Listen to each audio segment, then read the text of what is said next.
You're listening to Midlife Side Quest, the Over the Hill Gaming Podcast. Here's your host, John Wall.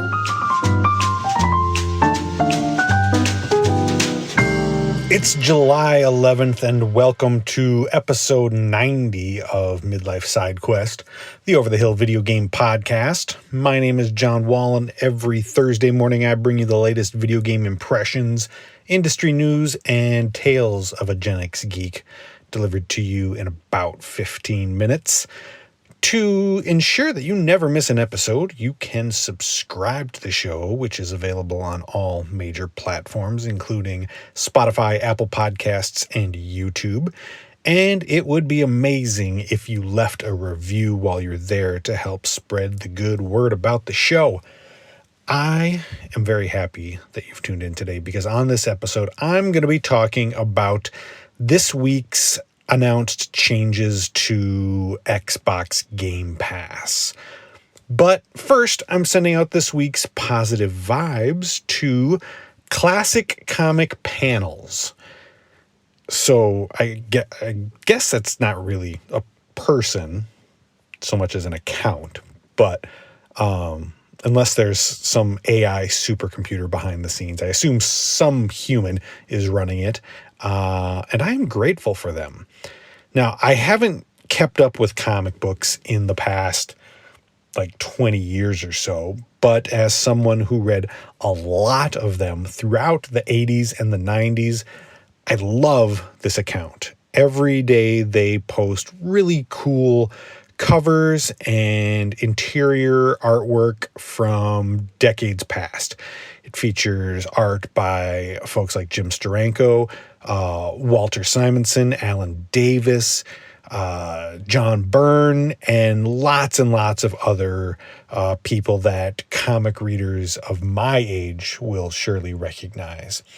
It just puts a smile on my face to see these classic panels and covers that I haven't seen in forever, and I remember from my childhood. It's like a little trip to the past every day. So if you like comic art, and especially if you like art from the 80s and the 90s, go give Classic Comic Panels a follow on Threads or Instagram.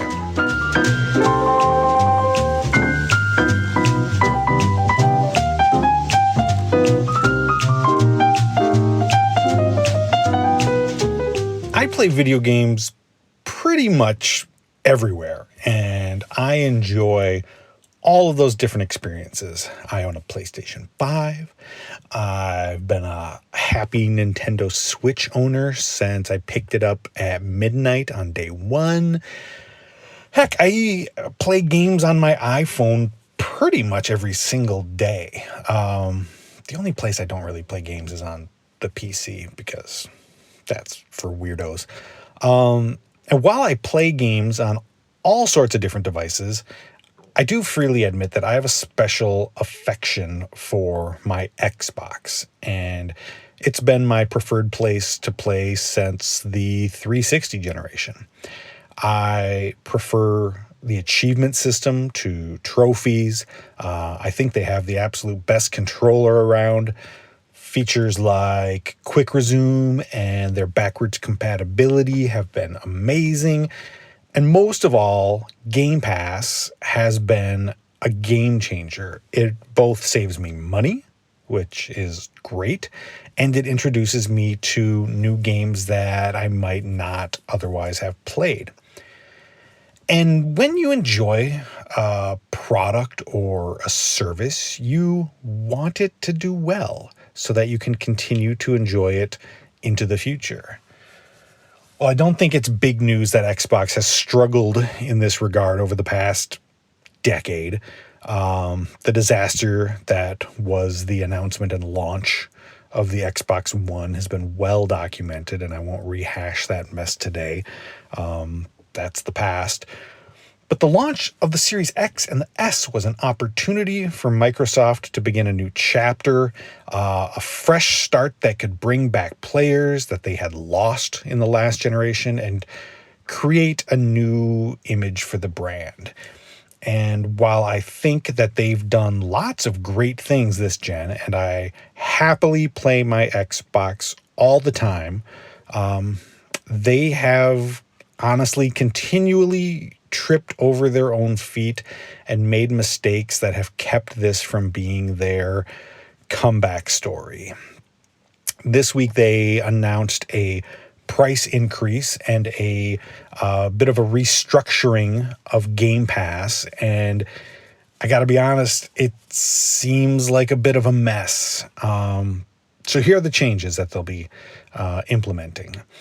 Game Pass for console will now become Game Pass Standard, and it will include the back catalog of games, but it no longer will be getting day one releases. I'm not super clear if this is for all day one releases or just first party titles, but either way, that's a pretty big change. It will also include online multiplayer, but not cloud gaming, and it'll be priced at $15 a month.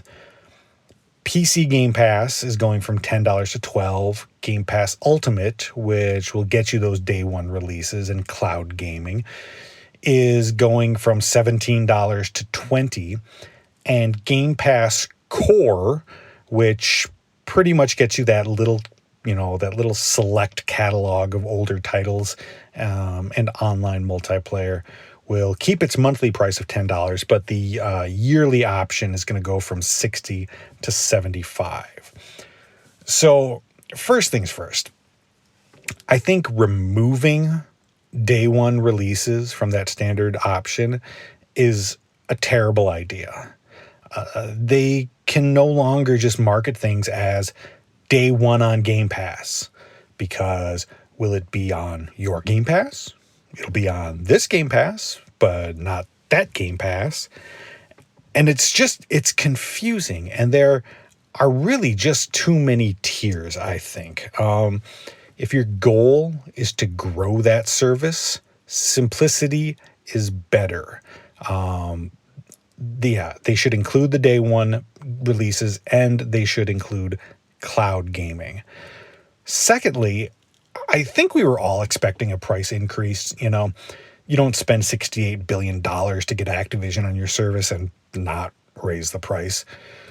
But $3 a month for Ultimate isn't nothing. That's enough for some people to unsubscribe. So if you're going to raise prices 1 year after the last price hike, where is that incentive for people to stay? Where are those Activision titles? Where's Tony Hawk and Crash Bandicoot and the Call of Duty back catalog? They should have gotten ahead of this and either released or at least announced those additions before the price hike. Show players what that extra $3 is going to get them. And this isn't an isolated incident of them dropping the ball. Back in May, they released Hellblade 2, which is fantastic. But leading up to release, there was almost zero marketing behind the game. Nothing. After years of waiting and trailers at the Game Awards, like one of the biggest events in the industry, it seemed like they all of a sudden didn't want to talk about the game. And predictably, it sounds like the game underperformed pretty drastically.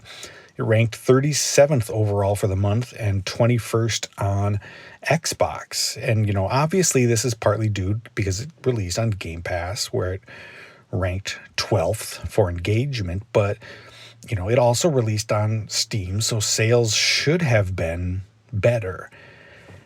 And it's got me thinking, how does Xbox keep doing this to themselves? They have such a great product. I love their product. They should be in a much stronger position in the market. But they seem to self-sabotage so often. Part of it, like I said, I think comes down to marketing. For a company with so much money, you shouldn't be able to turn around without seeing an Xbox commercial in your face, or a Times Square billboard, or it's just anything. But aside from the occasional appearance, on a bag of Doritos or a bottle of Mountain Dew, they just don't seem to put that much effort into it. And then there was the decision to close Arcane Austin and Tango Gameworks. Yes, Redfall was a failure, but it was also a single blemish on what was otherwise a pretty sterling record for that studio. And Tango had just released Hi-Fi Rush, which was pretty universally loved, and it just received a PS5 port. Closing down two high-quality studios just doesn't seem like the answer to their problems. I do truly love my Xbox, and it remains my favorite place to play games. And I do still think that Phil Spencer and Sarah Bond are good leaders. But something is broken inside of Xbox that prevents them from getting all of their ducks in a row. It can't be easy, I know, to juggle an organization of that size, and I won't pretend to know what the answer is or why things just haven't come together, but they need to figure it out. Xbox continues to try and evolve and adapt to the times, and I'm sure they have hopes that this next generation in a few years will be a new beginning for them, but you only get so many second chances, and one of these days, CEO Satya Nadella is going to close that checkbook, and they'll be all out of chances to make that big comeback.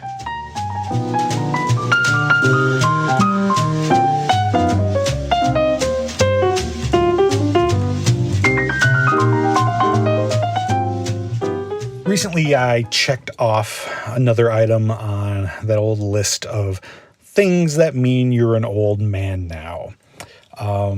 We recently planted a garden, or rather, we built a garden. It came as a kit to put together, and it's pretty darn cool. It's 12 feet by 12 feet with a gate and fencing around the top half. It's pretty swanky, I gotta say, for a garden.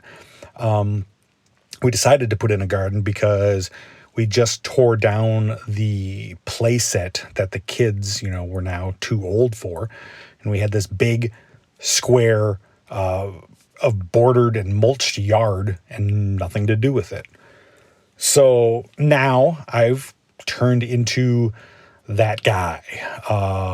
Every morning I walk around to the garden and I check on things to see what's growing, to check if the tomatoes have turned red yet, or if the squash plant has started to flower, or, oh my God, there are 6 pea pods on this plant, and yesterday there were only 5.